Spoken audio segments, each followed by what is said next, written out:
Hello बच्चों, कैसे हैं आप सब लोग भाई। Once again welcome to the online platform of Camp Space. चलिए आइएगा, हम लोग लास्ट लेक्चर के अंदर डिस्कस कर रहे थे सॉलिड स्टेट और सॉलिड स्टेट की कंटिन्यूड सीरीज को आज हम आगे कंटिन्यू करते हैं। देखिएगा क्या आप डिस्कस कर रहे हैं।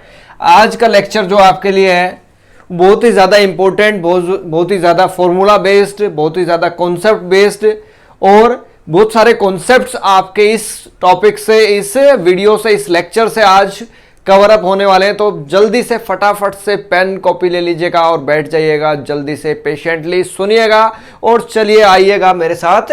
स्टार्ट करते हैं आज हम लोग सबसे ज़्यादा अच्छे तरीके से और इम्पोर्टेंट टॉपिक को मैं डिस्कस करने वाला हूं सॉलिड स्टेट के अंदर। पैकिंग एफिशिएंसी या पैकिंग फ्रैक्शन कहते हैं हम लोग। पैकिंग एफिशिएंसी या फ्रैक्शन कह सकता हूं मैं इस चीज को। पैकिंग एफिशिएंसी या पैकिंग फ्रैक्शन कहते हैं हम इसको। इस पैकिंग फ्रैक्शन से देखिएगा, आप लोगों ने ये टॉपिक बहुत सारी बुक से आप पढ़ सकते हैं, इसको बहुत सारी जगह मिल जाएगा आपको, लेकिन सिर्फ और सिर्फ पैकिंग एफिशिएंसी या पैकिंग फ्रैक्शन पढ़ना इस टॉपिक का एकमात्र एक कंसर्न नहीं है। इस टॉपिक को पढ़ने का मतलब क्या है कि हमारे बहुत सारे फॉर्मूलाज क्लियर हो जाएं। इस टॉपिक से बेस्ड बहुत सारे न्यूमेरिकल्स आपको देखने को मिलेंगे और न्यूमेरिकल्स, अगर आप वास्तव में न्यूमेरिकल्स पे कमांड बनाना चाहते हैं तो इस टॉपिक से रिलेटेड जितने भी न्यूमेरिकल्स होंगे वो इस पैकिंग एफिशिएंसी, पैकिंग फ्रैक्शन को कैलकुलेट करते टाइम बहुत सारे फॉर्मूला में डिराइव करके दिखाऊंगा। उन फॉर्मूला के ऊपर बेस्ड बहुत सारे क्वेश्चंस आपको देखने को मिलेंगे। तो आइएगा फटाफट से और जल्दी से जुड़िएगा। फटाफट स्टार्ट करता हूं मैं। पैकिंग एफिशिएंसी, पैकिंग फ्रैक्शन को कैलकुलेट करना सीखते हैं हम लोग। क्या होता है पैकिंग एफिशिएंसी, क्या होता है पैकिंग फ्रैक्शन। सबसे पहले मैं बात करूं यहां पर तो सिंपल क्यूबिक यूनिट सेल से स्टार्ट करेंगे हम लोग। सिंपल क्यूबिक यूनिट सेल से देखिएगा बेटा जी हम लोग स्टार्ट कर रहे हैं, जिसको हम शॉर्ट फॉर्म में एससीसी कहते हैं। ठीक है, आई होप ये सब बातें मैंने पहले भी बताई थी आप लोगों को, लेकिन आज दोबारा से इस चीज को डिस्कस कर रहा हूं मैं आपके साथ। देखिएगा सिंपल क्यूबिक कैसा दिखता है, सिंपल क्यूबिक यूनिट सेल कैसा होता है। सबसे पहले तो इस बात को समझिएगा। सिंपल क्यूबिक यूनिट सेल कुछ इस तरीके का होता है, जिसमें क्या होता है देखिएगा, इस तरीके से एक क्यूब ले लेते हैं हम लोग। सबसे पहले ये हमने एक क्यूब बनाया। इस क्यूब के अंदर क्या बताया जाता था, सिंपल क्यूबिक में ऐसा बताया था मैंने आपको पहले एक वीडियो, ऑलरेडी एक वीडियो है जिसके अंदर हमने यही बताया कि एटम्स कहां कहां पर प्रेजेंट होते हैं, टोटल नंबर ऑफ एटम्स कितने होते हैं, वो सब एक लास्ट वीडियो, पहले एक वीडियो आपके पास ऑलरेडी प्रेजेंट होगी। अगर आपने वो नहीं देखी है तो उसको आप पहले देखिएगा। और फिर हालांकि आज की क्लास में भी मैं थोड़ी बहुत बातें उसके बारे में ज्यादा डिटेल तो नहीं बताऊंगा, लेकिन कुछ बातें मैं आपको एक्सप्लेन कर दूंगा यहाँ पर। सिंपल क्यूबिक ऐसा यूनिट सेल होता है जिसके अंदर एटम्स ओनली कॉर्नर पर प्रेजेंट होते हैं। इसको हम प्रिमिटिव यूनिट सेल भी कहते हैं। ओनली कॉर्नर पर प्रेजेंट होते हैं, तो देखिएगा मैंने कॉर्नर पर ही एटम्स को रख दिया इस तरीके से। और कॉर्नर, किसी भी क्यूब के अंदर 8 कॉर्नर होते हैं, तो टोटल 8 एटम्स आपको दिखाई देंगे यहाँ पर। 8 कॉर्नर पर, 8 के 8 कॉर्नर पर एटम्स प्रेजेंट दिखाई देंगे। इसीलिए अगर टोटल नंबर ऑफ एटम्स यहां पर पूछा जाता है, total number of atoms in SCC, जिसको हम लोग Z से रिप्रेजेंट करते हैं, तो बेटा जी आप क्या करोगे, एक कॉर्नर से कंट्रीब्यूशन आपको कितना मिल रहा है, 1/8 मिल रहा है। और टोटल कॉर्नर पर कितने हैं, 8 हैं, तो total contribution, total number of atoms कितना आ गया, 1 आ गया। यानी Z की वैल्यू कितनी होती है सिंपल क्यूबिक के लिए, 1 होती है। अब देखिएगा मैं आपके सामने क्या करने जा रहा हूं, सिंपल क्यूबिक का एक फेस ड्रॉ कर रहा हूं। किसी भी एक फेस को हम रिप्रेजेंट कर रहे हैं इस तरीके से, हमें ताकि चीजें ज्यादा अच्छे से क्लियरली समझ आ जाए। एक फेस को ड्रॉ करने के बाद क्या होगा कि यहां पर जो एटम्स प्रेजेंट होते हैं ना, वो कुछ इस तरीके से होते हैं। कॉर्नर पर जो एटम्स प्रेजेंट है, वो कॉर्नर पर एटम्स इस तरीके से प्रेजेंट है कि एक दूसरे को टच कर रहे होते हैं। एक कॉर्नर एटम दूसरे कॉर्नर के एटम को टच कर रहा होता है, कुछ इस तरीके से। अब हमने एक बात जानी है, एक बात जानते हैं हम लोग, जनरली हम लोग क्या कहते हैं कि क्यूब की जो एज होता है, उस एज की लेंथ क्या मानते हैं हम लोग, ए कंसीडर करते हैं। ए हमारी एज लेंथ है क्यूब की। लेकिन अगर मैं बोलूं कि भाई इस एटम का यहां से यहां तक का जो रेडियस है उसको हम आर कह देते हैं, इस एटम का यहां से यहां तक का जो रेडियस है उसको भी हम लोग आर कहते हैं, तो यहां से आपके पास क्या दिख पा रहा होगा, आपको क्या निकल पा रहा है कि ए तो हमारी क्या है, क्यूब की एज लेंथ है, लेकिन edge length a is equals to क्या कैलकुलेट होकर के आया, 2r के इक्वल आ गया, ए इज इक्वल्स टू 2r आपके पास आ गया। तो ए और आर के बीच में रिलेशन क्या आ गया, ए इज इक्वल्स टू 2r आ गया। अगर आर का रिलेशन आप निकालोगे तो आर बराबर क्या हो जाएगा, a/2 हो जाएगा। उसके बाद r is equals to a/2 या a is equals to r/2r हो जाएगा। ये आपके पास रिलेशन यहां से मैंने कैलकुलेट करके बताया। इनके ऊपर बहुत बार फॉर्मूला के ऊपर क्वेश्चंस आपको देखने को मिल जाएगा पेपर के अंदर। उसके अलावा देखिएगा एक और डिस्टेंस कहते हैं हम लोग d, जिसका नाम होता है d, जिसका नाम होता है d को हम लोग कहते हैं nearest neighbour distance. Nearest neighbour distance उसका नाम होता है। समझिएगा बात को, नियरेस्ट नेबर डिस्टेंस का मतलब क्या होता है, समझिएगा। ये हर एक के अंदर आएगा। अभी सिंपल क्यूबिक की बात करें तो सिंपल क्यूबिक के लिए बता रहा हूं, बीसीसी में भी आएगा, एफसीसी में भी आएगा, सबके अंदर आपके पास ये मिलने वाला है आपको। डी का मतलब नियरेस्ट नेबर डिस्टेंस का मतलब होता है किसी भी एक एटम के सेंटर से लेकर दूसरे एटम के सेंटर तक का distance. It is the distance from the center of one atom to the center of another atom। एक एटम के सेंटर से लेकर दूसरे एटम के सेंटर तक का डिस्टेंस क्या कहलाता है हमारे लिए, नियरेस्ट नेबर डिस्टेंस कहलाता है। तो d इज इक्वल्स टू क्या होता है generally, d is equals to generally हम लोग क्या कहते हैं, वो इज इक्वल्स टू 2r के इक्वल होता है। d is equals to generally किसका होता है, 2r होता है। तो यहां पर इस केस में सिंपल क्यूबिक के केस में हमें क्या दिख रहा है, a इज इक्वल्स टू भी किसके दिख रहा है, 2r के इक्वल दिख रहा है। तो यहां पर अगर d और a के बीच में आप रिलेशन निकालते हो तो यहां से इन दोनों से रिलेशन क्या निकल रहा है, a is equals to D आ रहा है, यानी कि d और ये दोनों इक्वल किसके हैं, 2r के इक्वल है। यानी ये रिलेशन आपके पास दिखाई देगा, a is equals to D और इज इक्वल्स टू 2r के इक्वल होता है। ये रिलेशन आपका डिराइव होकर के आ गया। इस रिलेशन के ऊपर a के ऊपर, a और r के रिलेशन के ऊपर, d और r के रिलेशन के ऊपर, या r और a के रिलेशन, इन रिलेशंस के ऊपर आपको जनरली पेपर में क्वेश्चन देखने को मिल जाएगा। और जेई वगैरह के अंदर, नीट के अंदर इसके ऊपर रिलेटेड क्वेश्चंस आते ही रहते हैं। अभी जो लेटेस्ट नीट का एग्जाम हुआ है 13th को, उसमें भी बहुत इजी से क्वेश्चंस आए हुए थे सॉलिड स्टेट से। तो आप इन सारी चीजों को बहुत अच्छे से कॉन्सेप्ट बनाइएगा। सबसे पहले मोटो क्या है हमारा, कॉन्सेप्ट बनाना। अगर आपका कॉन्सेप्ट क्लियर है, कॉन्सेप्ट आप जानते हैं, तो आप किसी भी तरीके के क्वेश्चन को सिंप्लीफाई इजिली कर पाएंगे। अभी मैं आपको बताऊंगा कि अभी जो नीट एग्जाम हुआ है उसमें किस पर क्वेश्चन आया था, कहां पर क्वेश्चन पूछा गया था। अभी देखिएगा आगे, आज आप लोग ध्यान रखिएगा इस चीज को। अब देखिएगा हमने a और r का रिलेशन निकाल लिया, d और r का रिलेशन निकाल लिया, सारे रिलेशन निकाल लिए। अब मैं आपको बताता हूं, इसको थोड़ा सा मैं क्लियर करके यहां पर बताता हूं। ठीक है, z हमने निकाल लिया यहां से, इसको भी मैं क्लियर कर देता हूं। अब हमारे पास जो पैकिंग फ्रैक्शन होता है ना, पैकिंग फ्रैक्शन कैसे निकालते हैं हम लोग, packing fraction is equals to हमारे पास क्या होता है, पैकिंग फ्रैक्शन हम कैसे डिफाइन करते हैं, वॉल्यूम ऑक्यूपाइड बाय दी, इसको भी हटा देते हैं यहां से, क्लियर कर देते हैं सारी चीजों को।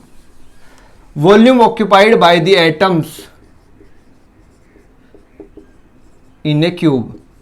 क्यूब के अंदर जितने भी एटम्स रखे हैं उसमें उन एटम्स ने कितना वॉल्यूम ऑक्यूपाई किया उस क्यूब के अंदर, वो divided by total volume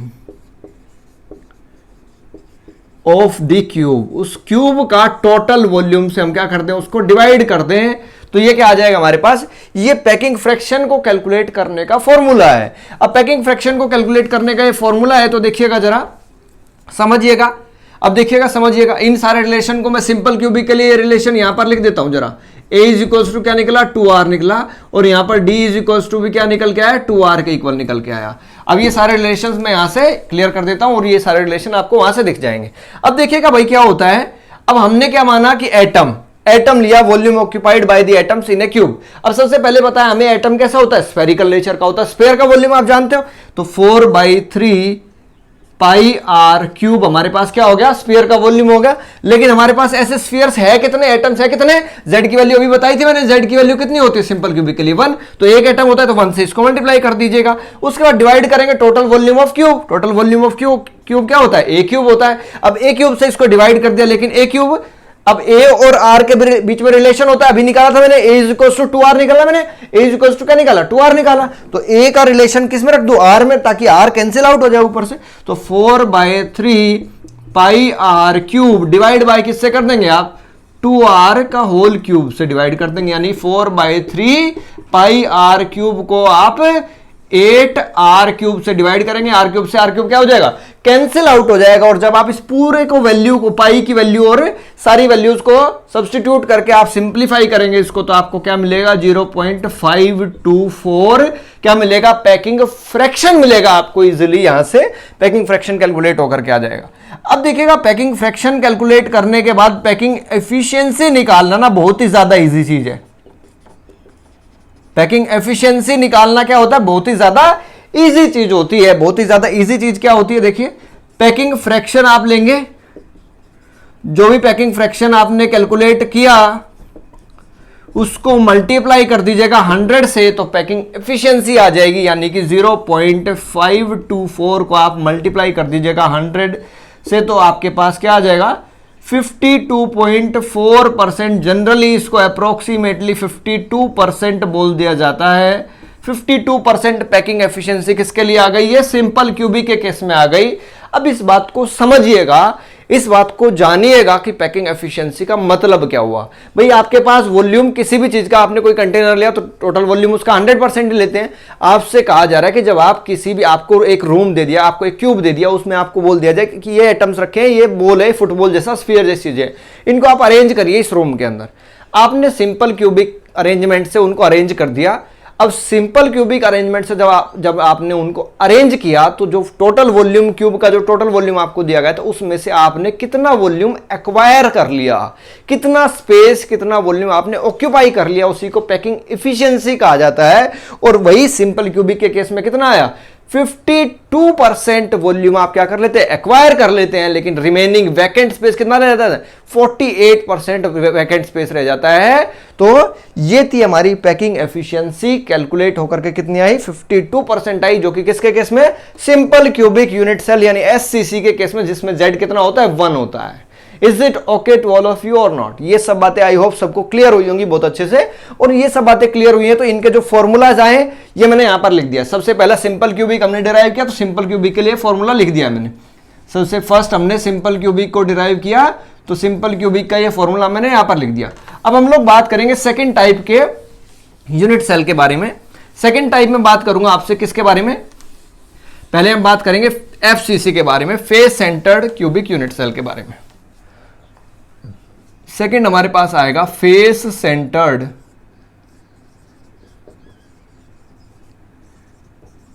cubic unit cell. क्या आएगा, face centered cubic unit cell आएगा, जिसको हम शॉर्ट फॉर्म में एफसीसी कहते हैं। अब देखिएगा, एफसीसी के लिए ऑलरेडी मैंने आपको बता रखा है कि एटम्स कहां कहां पर प्रेजेंट होते हैं। टोटल नंबर ऑफ एटम्स अगर आपसे पूछा जाए, तो टोटल नंबर ऑफ एटम्स यानी Z की वैल्यू अगर आपसे पूछी जाए, तो आपके पास क्या होता है, सारे के सारे कॉर्नर पर एटम प्रेजेंट होता है, यानी 1/8 × 8 कॉन्ट्रीब्यूशन, तो वो हो गया। उसके अलावा 6 फेस होते हैं किसी भी क्यूब के अंदर, तो हर एक फेस के ऊपर एटम प्रेजेंट है, लेकिन एक फेस का कॉन्ट्रीब्यूशन 1/2 होता है। मल्टीप्लाई किससे करो, 6 से मल्टीप्लाई करो, तो 1 + 3, तो Z की वैल्यू आपके पास कितनी आती है, फेस सेंटर्ड के लिए 4 आ जाती है, 4 आती है Z की वैल्यू। तो इसको मैं सारे को क्लियर करके, और यहां पर आपको इजीली सिंपल तरीके से मैं क्या लिख देता हूं कि Z कितना होता है फेस सेंटर्ड के लिए, 4 होता है, 4 होता है। अब देखिएगा अरेंजमेंट बनाते हैं हम फेस सेंटर्ड कैसा होता है। हमने एक क्यूब ले लिया, ये इस तरीके का हमने एक क्यूब ले लिया। उस क्यूब के अंदर क्या अरेंजमेंट होता है, देखिएगा। सबसे पहले क्या कहता है कि सारे के सारे कॉर्नर पर एटम्स प्रेजेंट हैं। ठीक है भाई, कॉर्नर पर हमने एटम्स रख दिए। उसके अलावा कहता है कि फेस के सेंटर पर भी एटम प्रेजेंट है, तो फेस का सेंटर इस पर रख दिया हमने, इस पे रख दिया, नीचे वाले पे रख दिया, इस पे रख दिया, और पीछे वाले का एक ये रख दिया, और सामने वाले का एक ये रख दिया। देखो ये आपको आमने सामने ऐसे 3 डायमेंशन में तो इस बोर्ड के ऊपर रिप्रेजेंट करना पॉसिबल नहीं है, लेकिन आप इस तरीके से इसको कंसीडर करिएगा कि ये पीछे वाले फेस का, ये फ्रंट फेस का। तो 6 फेस के ऊपर एटम्स आपको दिख रहे हैं, और 8 कॉर्नर के ऊपर आपको एटम्स प्रेजेंट दिखाई दे रहे हैं। अब इसको भी अगर मैं एक फेस लेकर के इसको आपको ड्रॉ करके क्लियरली रिप्रेजेंट करके दिखाऊं मैं इसको, देखिएगा, समझिएगा चीजों को। हमने ये एक फेस के सेंटर पर ये एक एटम रख दिया। अब जो भी एटम्स कॉर्नर पर रखे हैं वो इस तरीके से रखे हैं कि वो फेस के सेंटर पर रखे हुए एटम को तो टच कर रहे हैं, लेकिन वो आपस में टच नहीं कर पा रहे हैं। यानी कि वो क्या कर रहे हैं, फेस के सेंटर पर जो एटम रखा है उनको तो क्या कर रहे हैं, टच कर रहे हैं, लेकिन आपस में क्या है, वो टच नहीं कर पा रहे हैं। इस तरीके से एटम्स का अरेंजमेंट यहां पर है। इस केस में एटम्स का अरेंजमेंट है कुछ इस तरीके से है। अब हम जानते हैं कि हमारा जो एज लेंथ है वो तो कितना रहेगा, एज लेंथ तो ए ही होती है, क्यूब के लिए ए मान लेते हैं, एज लेंथ को ए कंसीडर कर लेते हैं। लेकिन अगर इस केस में मैं क्या करूं, इस तरीके से एक डायगोनल ड्रॉ कर देता हूं पहले, और इसका नाम रख देता हूं ए बी सी। ये ट्रायंगल बन गई मेरी ए बी सी। अब देखिएगा ये एटम्स आपस में टच तो कर नहीं रहे, कॉर्नर कॉर्नर वाले एटम्स आपस में टच तो नहीं कर रहे।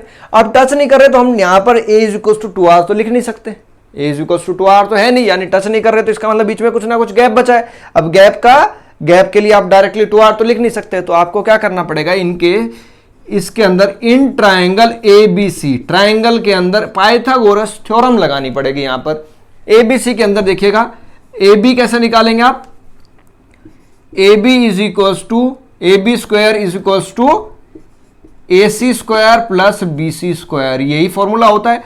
Hypotenuse square is equals to base square plus altitude square, यही तो फॉर्मूला होता है हमारा पाइथागोरस थ्योरम का। तो AB square is equals to AC कितना है, AC भी A होगा हमारा, तो A स्क्वायर, BC कितना है, BC भी A ही है, तो A स्क्वायर लिख देते हैं। तो AB square is equals to कितना आ गया भाई, 2 टाइम्स ऑफ A स्क्वायर आ गया। यानी AB की वैल्यू क्या आ गई, अंडर रूट 2A वैल्यू आ जाती है आपके पास। AB is equals to under root 2A value आई आपके पास। लेकिन देखिएगा अब एक AB मैं आपको और कैलकुलेट करके दिखाता हूं। इस कॉर्नर से लेकर यहां तक जाओगे आप तो एक R हो जाएगा, यहां से आप यहां तक जाओगे तो दूसरा R हो जाएगा, यानी रेडियस, ये एक और R हो जाएगा, डायमीटर हो जाएगा इसका तो पूरा, और ये भी एक R हो जाएगा। यानी एक तरीके से आपने इसको मैन्युअली कैलकुलेट किया। AB को कैसे कैलकुलेट हुआ, 1R 2R 3R 4R, यानी कितना हो गया, AB is equals to 4R के इक्वल आ गया, जो कि आपने कैसे कैलकुलेट कर लिया, ऐसे सम कर करके कैलकुलेट कर लिया, सबके रेडियस को ऐड कर दिया। तो देखिए, तो एक AB क्या आ गया, 4R के इक्वल भी आ गया, और एक AB रूट 2A के इक्वल भी आ गया। तो हम लोग क्या कर सकते हैं, इसको इक्वेशन नंबर 2 नाम रख दे, इसको इक्वेशन नंबर 1 नाम रख देते हैं। तो इक्वेट कर सकते हैं फ्रॉम इक्वेशन फर्स्ट और सेकंड नंबर के इक्वेशन से हम इन दोनों को इक्वेट करेंगे तो क्या आ जाएगा, under root 2A is equals to 4R आएगा हमारे पास। और आप R की वैल्यू कैलकुलेट करेंगे या A की वैल्यू आप कैलकुलेट करेंगे तो A कैसे आएगा आपके पास, देखिएगा 4 अपॉन अंडर रूट 2R, और ये क्या हो जाएगा, 2 रूट 2R के इक्वल हो जाता है हमारे पास। This is equal to 2 root 2R हो जाएगा हमारे पास। अब मैंने आप लोगों को एक बात और बताई थी अभी सिंपल क्यूबिक के अंदर कि D जो होता है नियरेस्ट नेबर डिस्टेंस, वो हमेशा कितना होता है, 2R के इक्वल होता है। अब R में देखो तो R कितना है, यहां से A बाई 2 रूट 2 है कि नहीं हमारा, A बाई 2 रूट 2 आ जाएगा वहां से, उसको कैलकुलेट करोगे तो D कितना आएगा यहां से, 2 इंटू A बाई 2 रूट 2, यानी D कितना आ गया, A अपॉन रूट 2 वैल्यू आ गई आपके पास। ये देखिएगा सारे फॉर्मूला, ये बहुत अच्छा फॉर्मूला बना हमारे लिए, बहुत इंपॉर्टेंट फॉर्मूला, ध्यान से देखिएगा इसको। और D वाला फॉर्मूला भी क्या है, बहुत ही ज्यादा इंपॉर्टेंट फॉर्मूला हमारे लिए बन गया है। तो सेकंड में अगर FCC के लिए यहां पर लिखूं तो A इज इक्वल्स टू क्या लिखूंगा, 2 रूट 2R होता है, और D is equals to A by root 2 आ जाएगा हमारे पास। D is equals to A by root 2 value आ गई हमारे पास। तो ये सारी चीजें कैलकुलेट किससे की, मैंने इस अरेंजमेंट से कैलकुलेट की। और अब हमने ये सारे फॉर्मूला कैलकुलेट कर लिए, तो अब इजीली क्या कर सकते हैं हम लोग, पैकिंग फ्रैक्शन कैलकुलेट कर सकते हैं। कोई प्रॉब्लम ही नहीं होनी चाहिए अब हमें, कोई भी प्रॉब्लम नहीं होनी चाहिए अब हमें। तो पैकिंग फ्रैक्शन देखिएगा कैसे कैलकुलेट करेंगे हम सारे फॉर्मूला डिराइव किए हुए फॉर्मूला मैंने लिख दिया आपके सामने, देखिएगा फॉर्मूला लिखे हुए उधर, ये FCC के लिए लिख दिया है मैंने सारा, और ये इधर वाला सिंपल क्यूबिक के लिए, ऊपर वाला सिंपल क्यूबिक के लिए लिखा। अब देखिएगा पैकिंग फ्रैक्शन निकालेंगे आप, वही फॉर्मूला, पैकिंग फ्रैक्शन के लिए वही फॉर्मूला क्या था, volume occupied by the atoms in FCC और डिवाइडेड बाय टोटल वॉल्यूम। तो एटम्स देखिएगा 4 एटम होते हैं क्योंकि Z की वैल्यू 4 है, तो 4 को मल्टीप्लाई करूँ एक एटम के वॉल्यूम से 4/3 पाई आर क्यूब से डिवाइड कर देता हूँ, और सॉरी मल्टीप्लाई कर देता हूँ, और उसको डिवाइड किससे करेंगे, टोटल वॉल्यूम ऑफ क्यूब यानी ए क्यूब से डिवाइड कर देंगे हम उसको। तो ए क्यूब 4 × 4/3 या इसको 16/3 लिख देता हूँ पाई आर क्यूब डिवाइडेड बाई ए और आर में रिलेशन क्या है देखिएगा 2√2 का क्यूब और फिर आर का क्यूब भी कर देता हूं यहां पर मैं। तो 16/3 पाई आर क्यूब, 2 का क्यूब कितना होता है 8 और √2 का क्यूब होगा 2√2, तो 16√2 लिख दिया इसको दोनों को मल्टीप्लाई करके, और आर क्यूब यहां से आ गया। जब आप इसको कट कर देंगे और कट करने के बाद सारी वैल्यूज आप सब्स्टिट्यूट यहां पर करेंगे तो आपको वैल्यू आंसर फाइनली कितना मिलेगा 0.74 आपको क्या मिलेगा वैल्यू मिल जाएगी, जो कि किसकी वैल्यू है, पैकिंग फ्रैक्शन की वैल्यू है। और जब आप पैकिंग फ्रैक्शन इजीली कैलकुलेट कर पा रहे हैं तो पैकिंग एफिशिएंसी कैलकुलेट करने में तो कोई प्रॉब्लम ही नहीं है हमें। तो पैकिंग इफिशियंसी कैसे कैलकुलेट होती है, packing efficiency is equals to packing fraction into क्या किया जाता है 100 से मल्टीप्लाई किया जाता है उसको। 100 से मल्टीप्लाई करेंगे 0.74 को, तो 100 से मल्टीप्लाई करने के बाद कितना आएगा 74% आपके पास क्या आ जाएगी, पैकिंग एफिशिएंसी आएगी। किसके लिए, सिंपल क्यूबिक के लिए आपने कितना निकाला था 52% वैल्यू आई थी, 52.4% जनरली वैल्यू होती है, लेकिन एफसीसी के लिए face centered unit cubic unit cell के लिए कितनी आ गई 74% पैकिंग एफिशिएंसी की वैल्यू आ गई। यानी कि जब आप कोई अरेंजमेंट, आपको एटम्स का अरेंजमेंट आपको बनाने के लिए दिया जाए क्यूब के अंदर, तो आप अरेंजमेंट जब बनाएंगे, अगर आप एफसीसी अरेंजमेंट बनाते हैं तो आप उस क्यूब का जो भी वॉल्यूम अवेलेबल है उसमें से 74% अवेलेबल वॉल्यूम को आप क्या कर सकते हैं, ऑक्यूपाई कर सकते हैं। यानी अभी तक हमने 2 को कैलकुलेट किया, उसमें से ज्यादा बेटर एफिशिएंसी किसकी है, एफसीसी की है। तो ज्यादा अच्छा मेथड कौन सा हुआ हमारे लिए, एफसीसी वाला मेथड ज्यादा बेटर मेथड हुआ हमारे लिए, क्योंकि उसमें ज्यादा से ज्यादा वॉल्यूम का हम क्या कर पा रहे हैं, ऑक्यूपाई कर पा रहे हैं। उसके अंदर वैकेंट वॉल्यूम, वैकेंट स्पेस जो था वो कितना था 48% था, इसके अंदर 26% आपके पास वैकेंट स्पेस बच पाएगा। वैकेंट स्पेस टोटल ऑक्यूपाइड क्या है 74 है, तो 100 में से सब्ट्रैक्ट कर दीजिए, 26% वैकेंट स्पेस बचेगा। आई होप ये सब बातें आप लोगों को बहुत अच्छे से क्लियर हुई होंगी। आप देखिएगा आगे हम लोग बीसीसी की बात करते हैं। बीसीसी वाला भी इनका ये डायरेक्ट डेरिवेशन बोर्ड्स वगैरह के अंदर, अगर आप बोर्ड एग्जाम भी देने वाले हैं तो बोर्ड एग्जाम के अंदर आपको ये डेरिवेशन काम आने वाला है। बोर्ड एग्जाम के लिए डेरिवेशन इंपॉर्टेंट है इनका, और कंपटीशन एग्जाम के लिए सारे फॉर्मूलाज बहुत इंपॉर्टेंट है इसके। अब थर्ड टाइप का मैं आपसे बात करता हूं, body centered cubic unit cell. Body centered cubic unit cell that is known as BCC, short form में बीसीसी कहते हैं उसको। उसके अंदर भी सबसे पहले मैं आपको टोटल नंबर ऑफ एटम्स की कहानी बता देता हूं। जिन लोगों ने लास्ट वीडियो नहीं देखे तो वो देख लीजिएगा वीडियो, थोड़ी बहुत बातें मैं यहां पर बता रहा हूं आप लोगों को। Z निकालते हैं हम इसमें भी, ठीक है। अब Z निकालते हैं तो सबसे पहले 8 के 8 कॉर्नर पर एटम प्रेजेंट होता है, तो 1/8 कॉन्ट्रीब्यूशन एक एटम से, तो 8 है, एक कॉर्नर से कंट्रीब्यूशन कितना है 1/8, और टोटल कॉर्नर है कितने 8 है, तो मल्टीप्लाई कर दिया।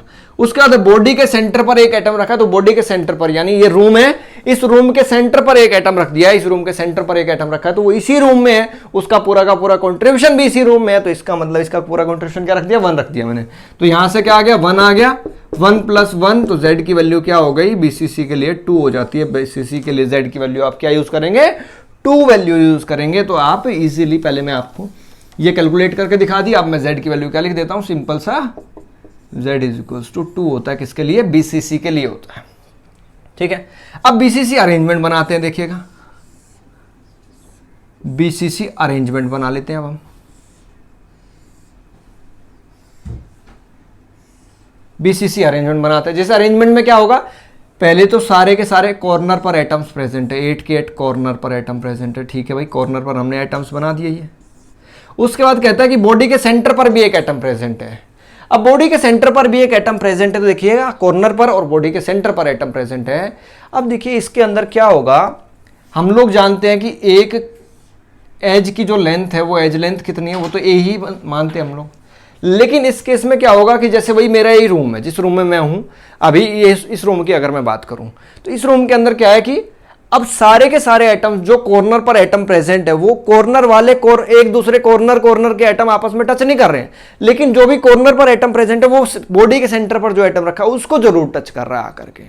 तो इसका मतलब मैं क्या कर सकता हूं, इसे कॉर्नर से लेकर के और यहां से बॉडी के अंदर एक बॉडी के अंदर से पास होता हुआ एक डायगोनल ऐसे लेके जाऊं और डायगोनल पास करके नीचे वाले उस कॉर्नर में लेके चला जाऊं। यानी इस तरीके का कुछ मैं अरेंजमेंट बना दूं आपके लिए। कैसा? इस तरीके का अरेंजमेंट आपको दिखेगा ऐसा बॉडी डायगोनल बना दूं मैं। अब बॉडी डायगोनल जब बनाएंगे तो इसका नाम मैं रख देता हूं ए बी सी, ऐसे कुछ नाम रख दिया मैंने इसका।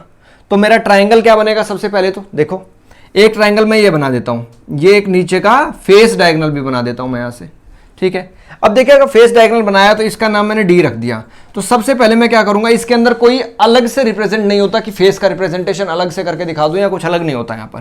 तो in triangle B D C की बात अगर मैं करता हूं सबसे पहले तो क्या होगा यहां पर, B C square is equals to B D square plus D C square. अब देखिएगा बी सी स्क्वायर आपके पास कितना आया, B C square is equals to B D क्या होता है ए स्क्वायर हो जाएगा, एक ए होता है बी डी, और डी सी भी क्या होगा ए स्क्वायर हो जाएगा। तो बी सी स्क्वायर कितना आ गया आपके पास, 2 टाइम्स ऑफ ए स्क्वायर आ गया। सिंपल सी बात आ गई, B C square is equals to कितना आ गया, 2 टाइम्स ऑफ ए स्क्वायर आपके पास कैलकुलेट होकर आ गया। लेकिन अब दोबारा इसके अंदर क्या करना पड़ता है, पहली बार तो ये पाइथागोरस आपने इस ट्रायंगल में लगाई, लेकिन सेकंड टाइम एक बार पाइथागोरस और लगती है इसके अंदर। In triangle A B C triangle के अंदर फिर से आप क्या लगाएंगे, इसके अंदर पाइथागोरस थ्योरम लगाएंगे।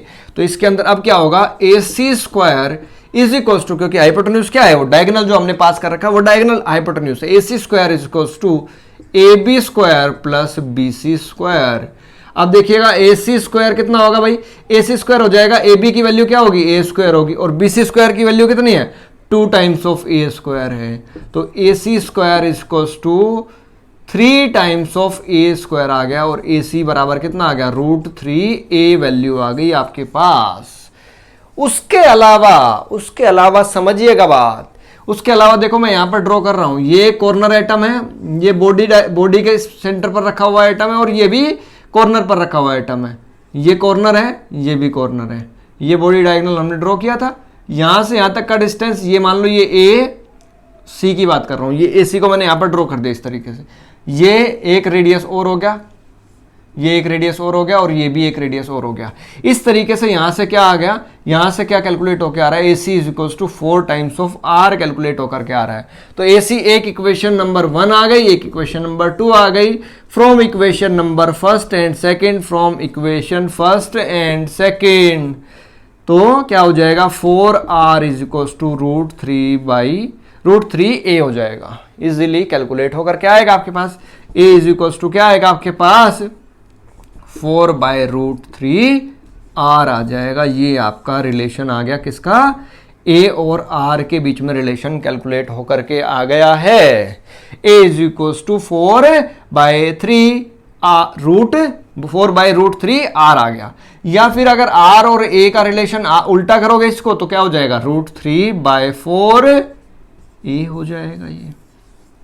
अब साथ ही साथ इसके अंदर हम लोग क्या करते हैं, डी का रिलेशन भी निकालते हैं। डी का रिलेशन क्या होता है, D is equals to 2r होता है, ठीक है। तो यहां से कैसे हो जाएगा, डी बराबर क्या होगा 2 इंटू आर की वैल्यू क्या है √3/4 a है। तो √2 से ये 4 कट जाएगा 2 पर, तो क्या आ जाएगा √3/2 a वैल्यू आएगी आपके पास। This will be the relation between D and A, ये रिलेशन आ जाएगा। तो इसको भी मैं क्या कर दूं, यहां पर इस सारे रिलेशन को मैं यहां पर लिख देता हूं, जो कि किसके लिए आया मेरा थर्ड, दैट इज बीसीसी के लिए कैलकुलेट होकर के आया। बीसीसी के लिए a is equals to √3/4/√3 r आया एक रिलेशन।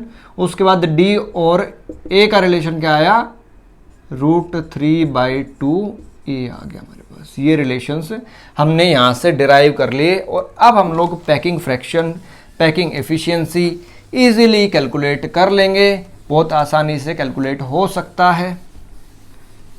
यहां से हम r और a का रिलेशन भी लिख सकते हैं, √3/4a, इसको ऐसा लिख दो, इसी रिलेशन से ये बना दिया मैंने, ठीक है।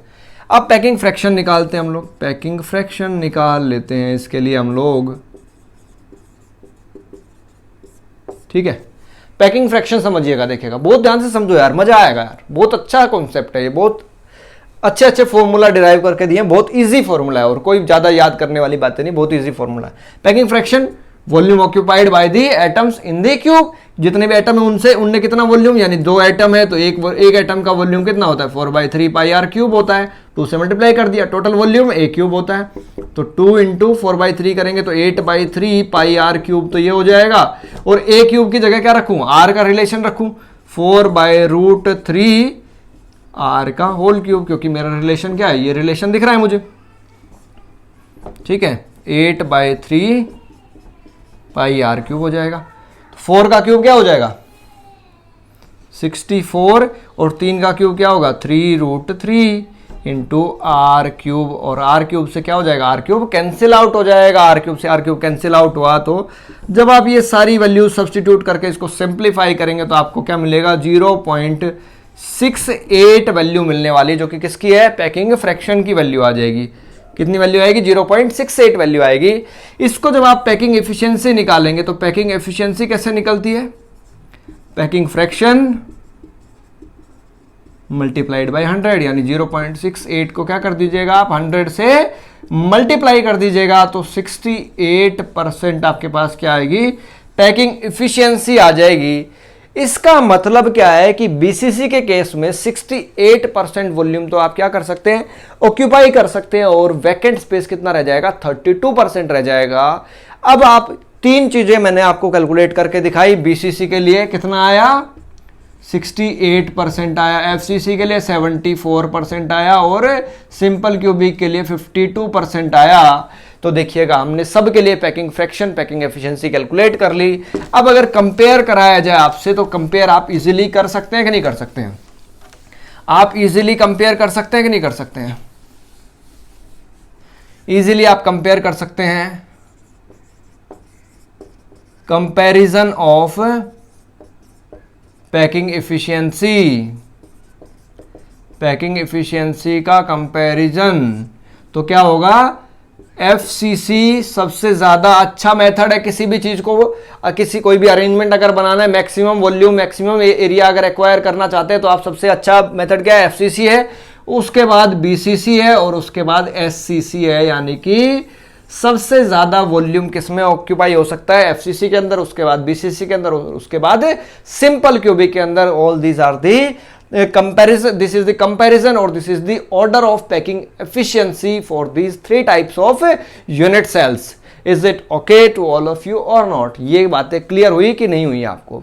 अब देखिएगा, मैंने आपको बोला था कि मैं आपको ये बताऊंगा कि नीट में, अभी जो नीट हुआ है 2-3-4 दिन के पहले, आज कितनी 16 तारीख है, 13 को नीट हुआ था, उस नीट के एग्जाम में इनसे एक क्वेश्चन आ रखा था 4 नंबर का क्वेश्चन। आपको पता ही है कि 4 नंबर का आता है, और 4 नंबर का देखिएगा कितना लड्डू क्वेश्चन दिया था उसने। लड्डू क्वेश्चन जरा क्या था, उसने क्या दिया था, जरा समझो इस बात को। क्वेश्चन कहां का था, नीट 2020 का क्वेश्चन बता रहा हूं मैं आपको।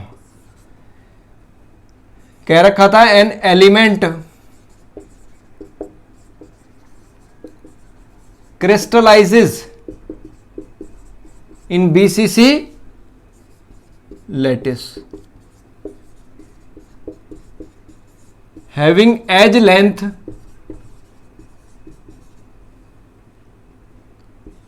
288 पिकोमीटर, और क्वेश्चन था calculate the radius of the sphere, calculate the radius of the sphere, sphere का रेडियस निकाल दो भाई। लड्डू क्वेश्चन जिसको कहते हैं, 4 नंबर मिलने वाला था, 4 मार्क्स का क्वेश्चन था भाई। आप अगर क्वेश्चन को अटेम्प्ट कर देंगे तो 4 नंबर आपको मिल जाएंगे यहां से। तो देखिएगा सॉल्यूशन क्या था, कुछ नहीं, सॉल्यूशन सिंपल सा, हमें दे रखा है ए क्या दे रखा है 288 पिकोमीटर गिवन है हमें। हमसे पूछा क्या गया है, आर निकाल दो भाई। हम जानते हैं ए और आर के बीच का रिलेशन क्या है, r is equals to √3/4 into A होता है हमारे लिए। हमें ये इक्वेशन, ये फॉर्मूला अभी हमने डिराइव किया, हमने पता लगाया अभी इसके बारे में।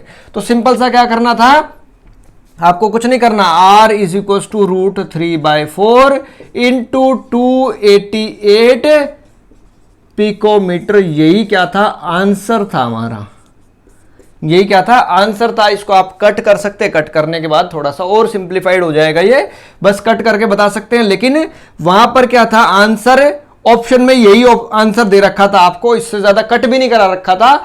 ऑप्शन में आंसर ही ये था, कट भी नहीं करना था, यानी आपको सोल्व सिंप्लीफाई भी नहीं करना था, आंसर ही इतना बताना था। तो बताइए, इस क्वेश्चन को 4 नंबर का क्वेश्चन दिया था, क्या ये क्वेश्चन था, क्या ये क्वेश्चन था, क्या लड्डू था यार। लड्डू के भी बूंदी बूंदी अलग हो रखी थी, लड्डू भी बिखरा हुआ था, बिल्कुल अलग अलग से पूरा सारा सब कुछ अलग दे रखा था, सब कुछ अलग अलग प्रेजेंट किया हुआ था। और 4 नंबर आपको बहुत अच्छे से आपके अकाउंट में आ जाते, 4 नंबर।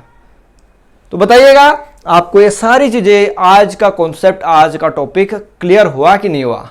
ये क्वेश्चन मैंने क्यों बताया, क्योंकि बच्चे ना सोचते हैं पता नहीं कैसा क्वेश्चन आएगा, क्या क्वेश्चन आएगा। देखो ऐसा लड्डू क्वेश्चन आया था 2020 का, बता रहा हूं 2020 नीट 2020 का क्वेश्चन बता रहा हूं भाई। ये नीट 2020 में 4 नंबर थे इस क्वेश्चन के, 4 नंबर का क्वेश्चन था ये, 4 नंबर का।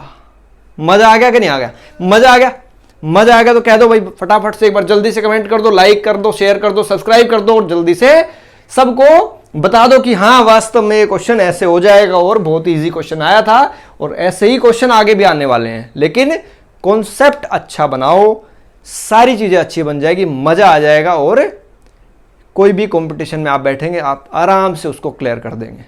ये मेरा वादा है आपसे, ये मेरा चैलेंज है आपसे। आप इजीली किसी भी कंपटीशन एग्जाम को आराम से क्रैक कर सकते हैं अगर आपके कॉन्सेप्ट्स क्लियर हैं, कॉन्सेप्ट स्ट्रॉन्ग है तो।